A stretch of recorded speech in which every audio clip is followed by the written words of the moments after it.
Вітаю, друзі! Це подкаст «Говорить юність». І сьогодні у Варшаві в Українському освітньому хабі я і мої гості будемо розмовляти на важливі теми. Сьогодні наша тема – це критичне мислення, розвиток аналітичних навичок, ну і трошечки, мабуть, про дезінформацію. І мій перший гість Артем. Артеме, вітаю, дякую, що прийшов. І розкажи, будь ласка, коротко, якісь речі, якими ти пишаєшся про себе. Ну, по-перше, дякую, що запросили. Мене звати Артем, мені 18 років. І я багато чим займаюся. Думаю, цього достатньо. Супер. Про критичне мислення. Давай спробуємо зрозуміти, яке твоє бачення. Що таке критичне мислення і чим воно важливе? Я вважаю, що критичне мислення – це похідна від інтелекту і твоєї надивленості. Тобто, чим більше ти інформації отримуєш, тим вище в тебе критичне мислення. Бо є з чого вибирати. А функція? Як ти бачиш функцію критичного мислення? Ти робиш більш коректний вибір за обмежений час. Супер. Тобто є якась ситуація, потрібно її вирішити, і ти приймаєш рішення, яке найбільш ефективне. Абсолютно точно. Збільшення такої індивідуальної ефективності – це точно один із наслідків високого рівня критичного мислення. Ще, наприклад, більша самостійність. Як ти вважаєш, які навички потрібні людям для того, щоб жити оце от ефективне життя, в контексті критичного мислення, боротьби з дезінформацією, наприклад? Розуміння того, що вся та інформація, яку ти поглинаєш, вона відображається на твої дії, вона завантажується в твоє підсознательне, Несвідоме. в твоє несвідоме і далі впливає на твоє свідоме. Угу. А твоє свідоме впливає на все твоє життя. А було щось таке коли-небудь, щоб ти, наприклад, повівся на якусь дезінформацію, бачив якісь фейкові новини, і воно на тебе якось вплинуло? Саме з новинами ні, бо я не дивлюсь новини. Я, в принципі, вважаю, що це не дуже потрібне, мені здається. Але дуже багато інформації завжди поглинаю і, звичайно, на протязі всього мого життя я стикався з тим, що та інформація, яку я отримував раніше, вона ставала неактуальною з отриманням іншої інформації. Так людина і вчиться, тобто це адаптація. Людина отримує нову інформацію і видаляє стару. Абсолютно. Замінює. Звучить як концепція розвитку, непогано. Так і є. Супер. Ти зараз сформулював один із головних постулатів взагалі критичного мислення – розрізняти факти від думок. Винайшов знов. Але так буває, Супер. ми щодня винаходимо колесо. Клас. Як думаєш, як відрізнити факт від суб'єктивної думки? А що таке факт? Якась об'єктивна істина. Ми не будемо зараз досліджувати. Я вважаю, що об'єктивної істини немає. Я вважаю, що немає фактів як такових. Окей. Це нав'язане. Безумовно, ми, люди, домовились про якусь таку систему, категорійний апарат, і така середня температура по палаті нас влаштовує. Нам потрібна аксіома для того, щоб просто якось жити. Абсолютно. І те, що сьогодні має зміст, завтра може його втратити, це точно. Але є такі абсолютні поняття, не знаю, добро і зло і так далі. В цілому, суб'єктивна думка – це щось, що має кожний. Але факт – це скоріше така якась об'єктивна істина, яку можливо якось перевірити. І це, власне, одна зі складових критичного мислення – вміння аналізувати, перевіряти, ставити під сумнів те, про що ти згадував. Що дуже важлива штука – ставити запитання. От я тобі можу сказати, наприклад, я говорю правду. І ти можеш ставити під сумнів мене як особистість, можеш ставити той шматок інформації, який я тобі даю. Та? Мені просто хочеться, щоб підлітки і молодь, які нас слухають, мали якісь такі інструменти, щось, що допомогло би їм краще аналізувати. Досвід практичний, науковці його називають емпіричним, це дуже важливо. Плюс інтуїція, вона часом нам добре підказує, наприклад, якщо ми бачимо якусь таку супер емоційну новину, якийсь грандіозний заголовок, щось таке, що його прям клікбейт, та хочете туди зайти перевірити. Часом люди, які мають багато життєвого досвіду, справді інтуїтивно відчувають, щось тут не так, щось якось занадто добре або занадто погано звучить. Це дуже важлива навичка – відловлювати, коли тобою маніпулюють через надмірну емоційність. Лозунгове мишлення. Окей. Добре, мусимо завершувати на сьогодні. На завершення попрошу тебе спробувати зайняти таку експертну позицію і дати пораду молоді, яка нас слухає. От як не вестися на фейки, як бути критичним, як бути аналітичним, з чого б ти почав? Тобто коротку версію цього підкасту зробити, я так правильно розумію? По-перше, аналізувати більше інформації. По-друге, ставити запитання до самого себе, до людей, які вам дають якусь інформацію, це дуже важливо. І якщо є змога, то перевіряти це на практиці і все. Бо фраза, яку я казав раніше, знання перетворюються в досвід тільки тоді, коли ти це реалізуєш на практиці. До того це просто, це нічим не відрізняється від TikTok чи чогось іншого. Браво! Дякую. Це дуже гарне завершення. І дякую тобі за нашу розмову. До зустрічі ще. До зустрічі. Магда, привіт!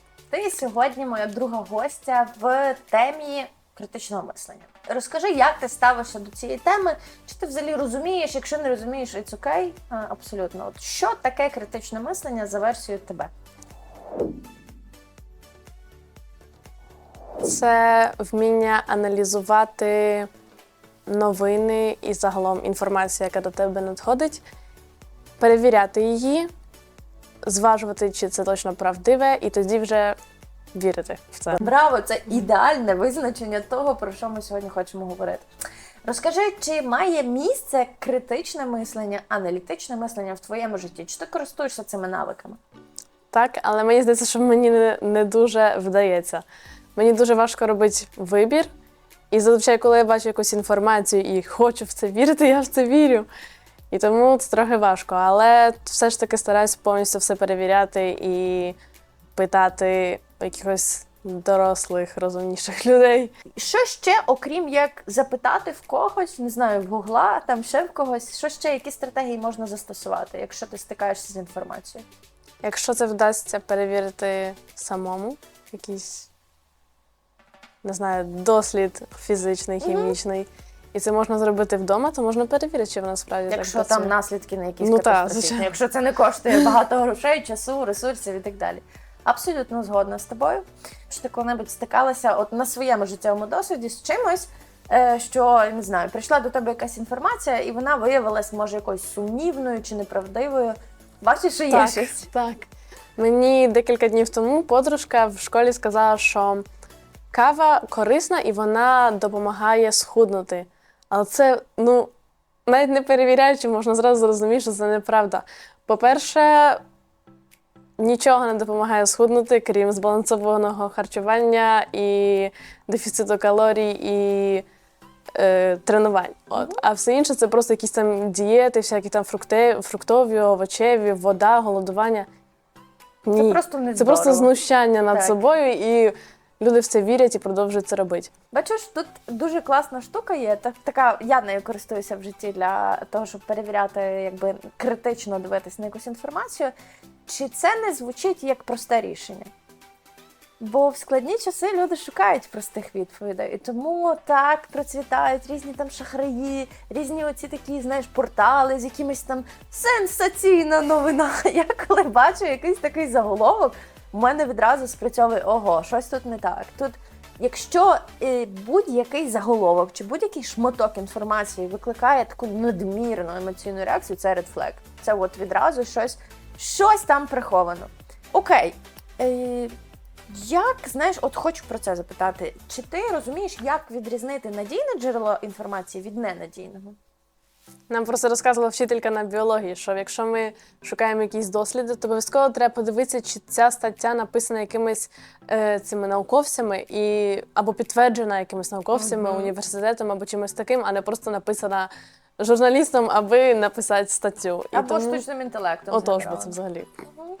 Тому от саме треба шукати щось таке підтверджене. Коли ще наукою. багато людей з цим погоджуються, умовно кажуть. Але навіть науковці вміють так сфабрикувати дані. Немає такої гарантії 100% однозначно. Багато дуже в нашому житті є змінних. Але якісь такі грандіозні фейки потрібно вміти відрізняти. Питання – це ще одна штука. Так? Досліджувати, типу, хто оце написав, і що вони мені цим хотіли сказати, і для чого мені ця інформація прийшла. Це дуже класний скіл. Ще дуже цікавий індикатор, про який хочеться сказати, це граматичні помилки. От якщо новина або стаття містить граматичні помилки, це теж мейджор такий red flag, просто гігантський знак стоп, тому що кожен поважаючий себе, не знаю, новинна платформа, газета, ще щось має редактора в штаті. А коли новинку треба склепати дуже швиденько і просто там опублікувати, то клікбейти, вони граматики не потребують. Знаєш, що таке клікбейт? Ні, але Це самого слова ні. статті, які навіть назви, які змушують тебе хотіти заглянути, що ж там таке. Наостанок задам тобі питаннячко про те, що би ти могла порадити людям, у яких поки що критичне мислення на не дуже високому рівні. З чого починати? Завжди, як вже здається було сказано, задавати питання, а чому? І чи справді це так? Типу, чи я точно в це вірю? Чи може ж це якось інакше? Навіть якщо це правдива інформація, то все одно можна перевірити, якось спитати, наприклад, у дорослих, яким. Ну, хоча вони теж можуть не до кінця знати. Але якщо вони знаються на цій темі або тому подібне, то обов'язково треба перевірити, чи ця інформація правдива в теж таки якихось затверджених джерелах. І в кількох бажано. Так, обов'язково в кількох. І не перші декілька-три сайтів, які там випадають, коли заходиш на все, наприклад, в Google, а прогортати там донизу і подивитися, чи там може є щось інакше. Абсолютно. Дякую тобі. Це була дуже ґрунтовна і тепла розмова. Дякую, що поділилась. І Дякую, до зустрічі теж в дуже. наступних наших подкастах. До зустрічі!